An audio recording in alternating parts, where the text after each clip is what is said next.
warahmatullahi wabarakatuh. Salam guru penggerak.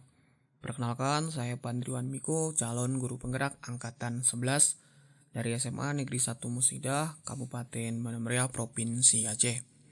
Di video ini saya akan menjelaskan kesimpulan dan refleksi pemikiran Ki Hajar Dewantara.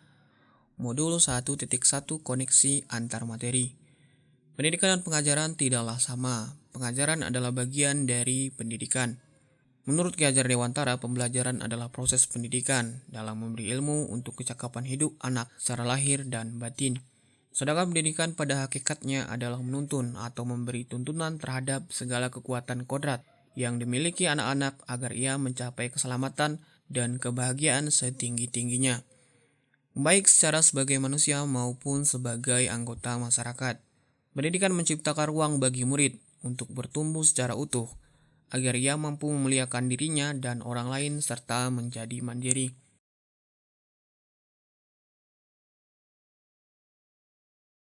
Sebelum saya mempelajari modul 1.1 tentang pemikiran Ki Hajar Dewantara, pembelajaran yang saya lakukan hanya sebatas mengajar atau mentransfer pengetahuan atau materi pembelajaran saja. Dan ketuntasan dalam menyampaikan materi lebih penting daripada karakteristik peserta didik. Dan hanya menilai dari segi kognitif saat peserta didik mengerjakan tugas atau ulangan harian. Dan jika murid sudah mencapai KKM, maka dinyatakan pembelajaran sudah berhasil. Dan juga beranggapan bahwa murid adalah objek pembelajaran, sehingga pembelajaran terpusat pada guru atau teacher center. Dan sebelumnya saya tidak mempedulikan apakah murid sudah benar paham tentang apa yang sudah saya ajarkan, karena fokusnya adalah ketercapaian materi. Mengingat materi yang saya ajarkan cukup banyak pada setiap semesternya, atau cukup padat pada setiap semesternya. Dan banyak juga saya hanya menghafal materi yang saya ajarkan tanpa memikirkan bagaimana materi itu bisa dipahami sepenuhnya. Dan saya pun sering merasa gagal dan mengeluh jika banyak peserta didik yang gagal setelah melakukan evaluasi. Namun setelah mempelajari modul 1.1 tentang pemikiran Ki Hajar Dewantara, saya menyadari bahwa apa yang saya pikirkan dan saya lakukan selama ini tidaklah tepat.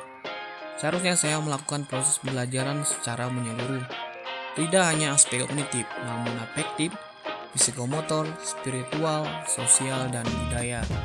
Dan murid juga bukan sebagai objek pembelajaran, melainkan subjek pembelajaran. Artinya, murid memiliki kebebasan berekspresi, mengemukakan pendapat, dan berkreasi sesuai dengan metode atau media pembelajaran yang tepat. Dan guru juga seharusnya sebagai fasilitator pelajaran, yang mana guru pun harus ikhlas, penuh kesabaran dengan segala ketulusan hati agar terwujud pembelajaran yang menyenangkan dan berpusat pada murid. Selain itu juga harus mempelajari karakteristik murid, karena setiap anak itu dilahirkan dalam keadaan yang berbeda atau unik. Dengan kelebihan dan kekurangan masing-masing, maka saya harus menghargai setiap karakter murid dan memberikan kesempatan mereka untuk tumbuh sesuai dengan kodratnya. Jadi yang dapat segera saya terapkan di dalam pembelajaran di kelas adalah merancang pembelajaran yang interaktif dan menyenangkan dengan melibatkan murid sesuai dengan pembelajaran yang berpusat pada murid. Setelah itu saya akan menerapkan pembelajaran abad 21 yang sesuai dengan pemikiran Ki Hajar Dewantara, yaitu dengan berpikir kritis, kreatif, komunikasi, dan kolaborasi dengan berpegang pada konsep memerdekakan anak. Kemudian pembelajaran tidak lagi menuntut, tapi menuntun, karena tugas guru adalah memberi tuntunan atau arahan yang baik kepada murid, dan berusaha menjadi teladan bagi murid baik dalam ucapan maupun perbuatan.